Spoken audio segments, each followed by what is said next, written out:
ಕರ್ನಾಟಕದಲ್ಲೇ ತಗೊಂಡ್ರೆ 60,000 ಹುದ್ದೆಗಳ ಖಾಲಿ ಇದೆ. ಇದನ್ನ ತುಂಬೋ ನಿಟ್ಟಿನಲ್ಲಿ ಮಾತುಕತೆ ಆರ್ಡರ್ ಆಗಿತ್ತಲ್ಲ 60,000 ಶಿಕ್ಷಕರನ್ನ ನೇಮಕ ಮಾಡ್ಕೊಳ್ತೀವಿ ಶೀಘ್ರದಲ್ಲೇ ಮಾಡ್ತೀವಿ ಅಂತ ಮಾತುಕತೆ ಆಗಿತ್ತಲ್ಲ. ಸರಿನೂ ಕೂಡ ಮಾಡ್ತೀವಿ ಅಂತ ಹೇಳಿ ಅತಿಥಿ ಶಿಕ್ಷಕರಂತ ಅಂದ್ರೆ ಇತಿಹಾಸದಲ್ಲೇ ಯಾವತ್ತೂ ಇಲ್ಲದೆ ಇರುವಷ್ಟು ಶಿಕ್ಷಕರನ್ನ ನಾವು ನೇಮಕ ಮಾಡ್ತೀವಿ ಅಂತ ಸರ್ಕಾರನೇ ಹೇಳಿದ ಮಾತದು.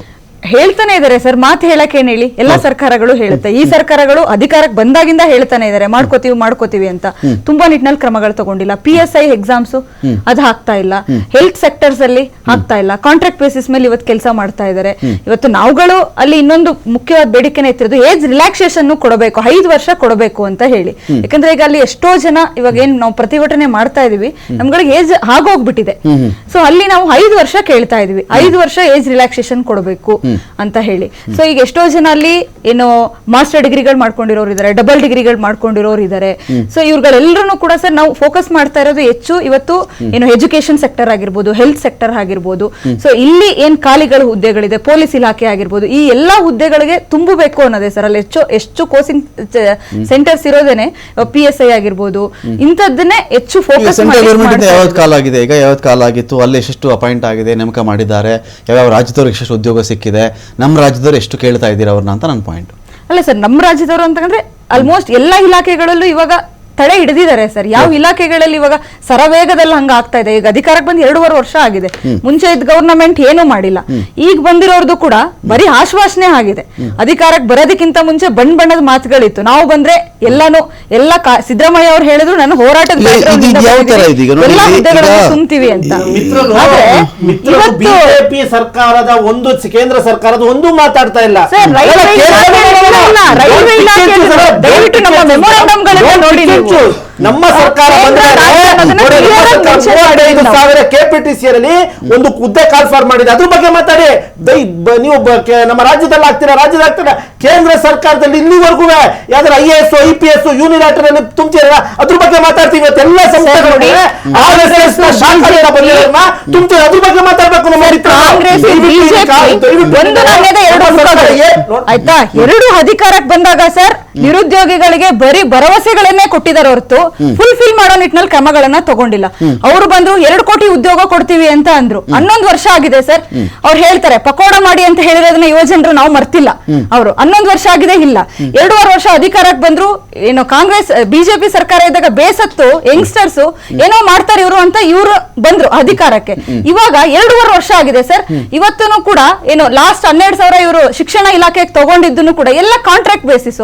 ಇವತ್ತು ಕೊಡೋ 7-8 ಸಾವಿರ ಸಂಬಳಕ್ಕೆ ಹೆಂಗ್ ಬದುಕನ್ ಕಟ್ಕೊಳಕಾಗುತ್ತೆ ಸರ್ ಇವತ್ತಿನ ಬೆಲೆ ಏರಿಕೆಯಲ್ಲಿ? ಇವತ್ತು ಎಲ್ಲಾ ಸೆಕ್ಟರ್ಸ್ ಅಲ್ಲೂ ನೋಡಿ ಕಾಂಟ್ರಾಕ್ಟ್ ಬೇಸಿಸ್. ಇವತ್ತು ಏನು ನಮ್ಮ ತಾತ ಮುತ್ತಾತ್ರನ್ ಕಾಲಕ್ಕೇನೆ ಇವತ್ತು ಪರ್ಮನೆಂಟ್ ಜಾಬ್ ಅನ್ನೋದು. ಇವತ್ತು ನಾವೆಲ್ಲ ಫಿಕ್ಸ್ ಮಾಡ್ಕೋಬೇಕು ಮೈಂಡ್ ನ. ನಾವೆಲ್ಲ ಇಷ್ಟೆಲ್ಲ ಕಷ್ಟಪಟ್ಟು ಓದಿದ್ವಿ ಅಂದ್ರೆ ನಮಗ್ ಸಿಕ್ಕದ ಇವಾಗ ಕಾಂಟ್ರಾಕ್ಟ್ ಬೇಸಿಸ್. ಒಂದಷ್ಟು ಉದ್ಯೋಗ ಕಡಿತ ಸರ್. ಒಂದು ನೋವಿನ ಸಂಗತಿ ಅಂತಂದ್ರೆ ಸರ್, 2023ರಲ್ಲಿ ನಾವು ಮುಂಚೆ ಎಲ್ಲ ಈ ರೈತರ ಆತ್ಮಹತ್ಯೆ ಎಲ್ಲ ಕೇಳ್ಕೊತಿದ್ವಿ ಸರ್. ಯಂಗ್ಸ್ಟರ್ಸ್ ಇವತ್ತು ಏನೋ ಜಾಬ್ಗಳಿಲ್ಲ ಅಂತ ಹೇಳಿ ಆತ್ಮಹತ್ಯೆ ಮಾಡ್ಕೊಳ್ಳೋದು ಬಹಳ ಬೇಸರದ ಸಂಗತಿ ಸರ್. ಇವತ್ತು ಇಂಥದನ್ನ ಸರ್ಕಾರ ಯಾಕೆ ಗಮನ ಹಾಕಲ್ಲ? ಇವ್ ನಾವು ಕೇಂದ್ರಕ್ಕೂ ಕೇಳ್ತೀವಿ, ಏನೋ ರಾಜ್ಯ ಸರ್ಕಾರಕ್ಕೂ ಕೇಳ್ತೀವಿ, ಇಂಥದ ಗಮನ ಹಾಕಬೇಕಲ್ವಾ? ದೇಶದ ಅಥವಾ ರಾಜ್ಯ ಸಮಸ್ಯೆ ಏನಿದೆ ಗೊತ್ತಾ? ಈ ಯಂಗ್ಸ್ಟರ್ಸ್ ಯಾವುದೋ ಒಂದು ಜಾತಿಗೆ ಸೇರ್ಬೇಕಾಗಿತ್ತು. ಇಷ್ಟು ಜನ ಪ್ರತಿಭಟನಾಕಾರಿದ್ದೀರಲ್ಲ ನೀವು, ಒಂದು ಕಮ್ಯುನಿಟಿ ಸೇರ್ಬೇಕಾಗಿತ್ತು, ಅದರಲ್ಲಿ ಒಂದು ಮೀಸಲಾತಿಗೆ ಸೇರ್ಬೇಕಾಗಿತ್ತು, ನೀವು ಇಲ್ಲ ಒಂದು ಕಾನ್ಸ್ಟಿಟ್ಯೂನ್ಸಿಗಾರು ಸೇರ್ಬೇಕಾಗಿತ್ತು. ನೀವು ಯಾವ ಕ್ಯಾಟಗರಿ ಇಲ್ಲ, ಯಾವುದೋ ಒಂದು ಬ್ಯಾಡ್ಜಿಗೆ ಬರ್ಬೇಕಾಗಿತ್ತು. ನೀವು ಇಂಥ ಸಮುದಾಯ, ಇಂಥ ವರ್ಗ, ಇಂಥ ಇವರು ಅಂತ ಅಂದರೆ ಆ ವರ್ಗದ ಹೆಸರಲ್ಲಿ ನೀವು ಪ್ರತಿಭಟನೆ ಮಾಡಿದಾಗ ಆಗ ಅದು ಬೇಗ ಚುಚ್ಚಿಬಿಡೋದು ತಲೆಗೆ. ಏನಾಗ್ಬಿಟ್ಟಿದೆ, ನೀವು ಯಾವ ಕ್ಯಾಟಗರಿಗೂ ಬರ್ತಿಲ್ವಲ್ಲ ಯುವಕರು. ನೀವು ಯಾವ ಕ್ಯಾಟಗರಿ ನೀವೀಗ ಹೇಳಿ, ಒಂದು ಇಂಥ ಕ್ಯಾಟಗರಿ ಎಲ್ಲ ಇದೀವಿ ಅಂತ ಹೇಳಿ ಒಂದು ಕಾನ್ಸ್ಟಿಟ್ಯೂನ್ಸಿಗೆ ಸೇರ್ತಿದ್ದೀರಾ ನೀವು? ಇಲ್ಲ. ಹಾಗಾಗಿ ನನಗೇನೋ ಸೀಟ್ ತೊಂದರೆ ಆಗುತ್ತಾ, ನಂಗೆ ಗೆಲ್ಲೋದು ತೊಂದರೆ ಆಗುತ್ತಾ, ನನ್ನ ಎಲೆಕ್ಷನ್ ನಿಂತಿರ ಇಲ್ಲ. ಸೊ ಯಾವ ಕ್ಯಾಟಗರಿಗೂ ಸೇರಿದಿರೋ ಕಾರಣದಿಂದಾಗಿ ನಿಮ್ಮನ್ನು ಆಪರೇಟ್ ಮಾಡೋದು ಈಸಿ ಅಂತ ನೋಡಿ ಬಂದರು, ತುಂಬ್ಕೊಂಡು ಹೊಡೋಗ್ಬಿಟ್ರಿ ಇವತ್ತು ಈಸಿ. ಜಾಸ್ತಿ ಜನ ಬರ್ತಿದ್ದಾರೆ, ಹೊಡೆದು ಬಿಡ್ತೀನಿ, ಚಚ್ಚಿಬಿಡ್ತೀನಿ ನಿಮ್ಮನ್ನು ಅಂದರೆ ಮುಗಿದೋಯ್ತು. ನೀವು ಭಯ ಬೀಳ್ತೀರಿ, ಬಸ್ಸಿಗೆ ತುಂಬ್ತಾರೆ, ಸಾರ್ವಜನಿಕರಿಗೆ ತೊಂದರೆ ಆಗ್ತದೆ. ಸಾರ್ವಜನಿಕರಿಗೆ ತೊಂದರೆ ಅಂದ್ರೆ ಮುಗಿದೋಯ್ತು, ಅಲ್ಲಿಗೆ ಫಿನಿಶ್. ಅಲ್ಲ, ಅದು ಅಲ್ಲದೆ ಇವಾಗ ಬೆದರಿಕೆ ಬೇರೆ ಸರ್. ನಾವು ಇವಾಗ ನೀವು ಗವರ್ನಮೆಂಟ್ ಜಾಬಿಗೆ ಓದ್ತಾ ಇದ್ದೀರಾ ಅಲ್ವಾ, ನೀವು ಪ್ರೊಟೆಸ್ಟ್ ಮಾಡಿದ್ರೆ ನಿಮಗೆ ಗವರ್ನಮೆಂಟ್ ಜಾಬ್ ಇಲ್ಲ, ನೀವು ಹುಷಾರ್ ಅಂತ. ಇವಾಗ ಸರ್ಕಾರಗಳು ಯುವಜನರ ಪರ ಅಂತ ಹೇಳ್ತಾರೆ, ಜನಗಳ ಪರ ಅಂತ ಹೇಳ್ತಾರೆ. ಯಾರ ಪರ ಇವರು ಆಗಿದ್ರೆ ನಿಜವಾಗ್ಲೂ ನಮ್ಗಳ ಪರ ಅಂತ ಯಾವ್ದಾದ್ರು ಒಂದು ಜಾತಿ ಲೇಬಲ್ ಅನ್ಸ್ಕೊಬಿಡಿ ಮೇಡಮ್. ಎಲ್ಲರೂ ಒಂದ್ ಕಡೆ ಒಂದು ಗುಂಪವರೆಲ್ಲ ಒಂದು ಜಾತಿ ಲೇಬಲ್ ಅನ್ಸ್ಕೊಳ್ಳಿ, ಸ್ವಲ್ಪ ಯೂಸ್ ಆಗ್ಬೋದು ನಿಮಗೆ. ಒಂದೇ ಒಂದು ಜಾತಿ ಲೇಬಲ್ ಅನ್ಸ್ಕೊಂಡ್ಬಿಡ್ಬೇಕು ನೀವು, ಒಂದು ಜಾತಿ, ಮುಗಿದಾಯ್ತು ಕತೆ. ಎಲ್ಲ ಎಂತ ಸರ್ಕಾರ ಆದ್ರೂ ಮಣಿಯುತ್ತೆ ಮೇಡಮ್ ಇದಕ್ಕೆ.